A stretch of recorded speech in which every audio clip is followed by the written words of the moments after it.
주가 참 평안을 내게 주시리.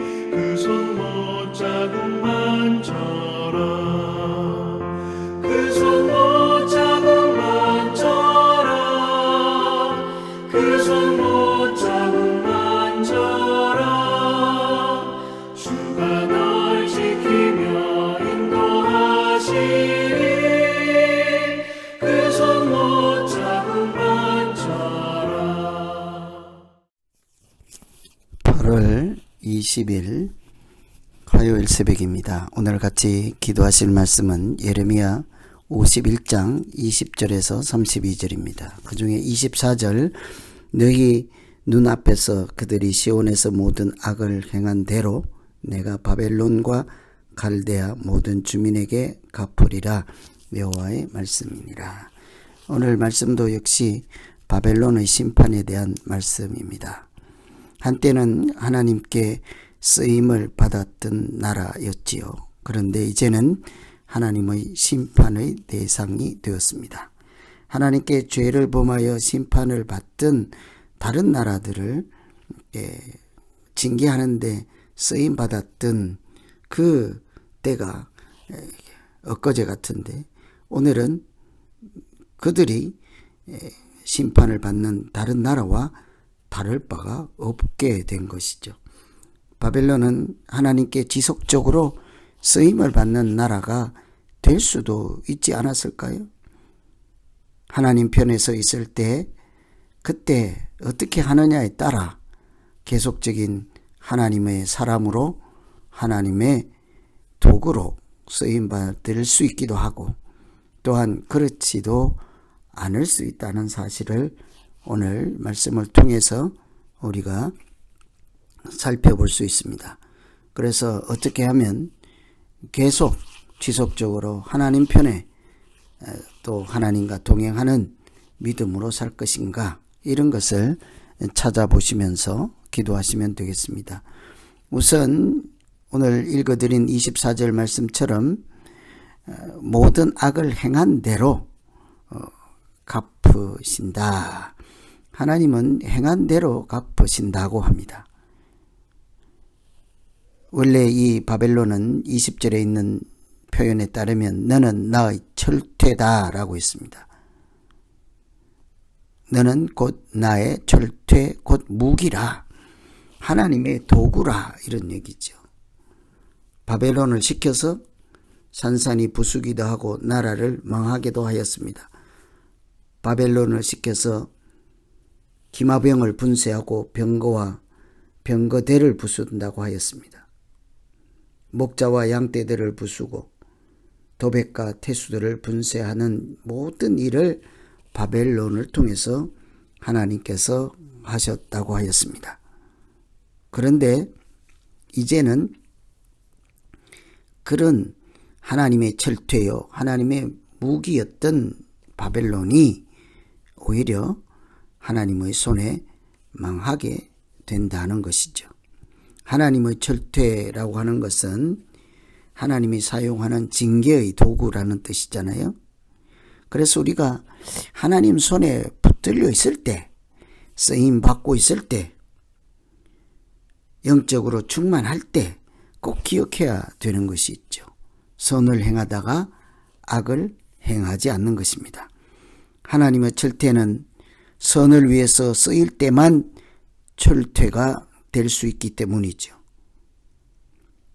하나님이 사용하시는 철퇴요 무기였던 바벨론이 하나님의 뜻을 벗어나서 악을 행하면 그 순간 철퇴가 아니라 멸망의 산으로 변한다고 오늘 말씀 중에 그렇게 되어 있습니다.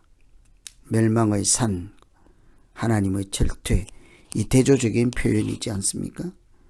그래서 항상 주의할 것은 우리가 선을 행하다가 악을 행하지 않는 것이죠. 오히려 선으로 악을 이길 때 하나님은 우리에게 계속 하나님의 철퇴라는 이름을 주실 것입니다. 하나님의 무기요, 하나님의 군사라는 이름을 주실 것입니다. 그런 이름은 하나님께서 우리를 통해서 하나님의 일을 나타내신다는 것이죠. 오늘 우리의 삶이 어떻게 해야 복 있는 하루 되겠습니까? 하나님의 손에 붙들려서 내가 하는 무슨 일에든지 하나님의 역사하심이 나타나고 나도 그런 일에 쓰임받는 보람 있는 인생이지 않겠습니까? 가치 있는 인생, 믿음으로 사는 인생이 되기를 간절히 기원합니다. 두 번째는 약한 자를 들어 강한 자를 부끄럽게 하시는 하나님이십니다. 27절에 보시면 뭇 백성 곧 메대 사람의 왕들과 도백들과 모든 태수와 관할하는 모든 땅을 준비시켜 그를 치게 하라고 합니다. 땅에 깃발을 세우고 나라들 가운데서 나팔을 불어서 나라들을 동원시켜 그를 치라. 28절에 뭇 백성 메대 사람의 왕들 도백들 태수들 모든 땅을 준비시켜 그를 치게 하라. 잘 보시면 바벨론은 당시에 큰 나라입니다. 모든 세상이 두려워 떨고 있을 그런 두려움, 공포의 나라가 바벨론이었습니다. 그런데 이제는 그 큰 나라를 누구를 통해서 멸망시킨다고 합니까? 아주 작은 나라예요. 신생국가입니다. 아직 힘도 없는 메대라고 하는 나라이죠. 이 메대라고 하는 나라는 곧바로 바사라는 나라에 통합되고 마는 작은 나라예요. 그러나 하나님께서 아직 보이지도 않을 만한 희미한 구름 한 점 같은 사람들, 나라들을 다 불러 모아서 큰 나라인 바벨론을 치라 이렇게 말씀하시죠. 공격의 신호를 깃발을 올리고 나팔을 불어 만민을 동원하라. 혼자서 싸울 수가 없는 상대가 바벨론이신 거죠. 아라랏, 민니, 아스그나스 이런 나라들 모든 나라를 합쳐서 메대가 선봉에 서서 사령관을 세우고 군마를 메뚜기처럼 몰고 와서 큰 나라를 대적해서 싸우라. 하나님이 대신 싸우겠다 하는 말씀이기도 합니다. 여러분 흔히 전쟁은 여호와께 속한 것이라 하잖아요. 그러니 전쟁에서 승패는 군사의 많고 적음, 사람의 많고 적음, 무기가 강하고 약하고 이런 것에 달려있지 않다는 거예요. 하나님의 뜻에 하나님의 손에 달려있는 것입니다. 다윗과 골리앗 싸움에서도 우리가 다윗이 골리앗을 이긴 비결은 무기에 있었던 것이 아니라 하나님의 이름으로 싸웠기 때문이지 않겠습니까? 그래서 이 바벨론이 하나님을 대적하면 하나님께서는 작은 나라를 통해서도 이 강한 나라를 얼마든지 부끄럽게 하실 수 있다는 사실이죠.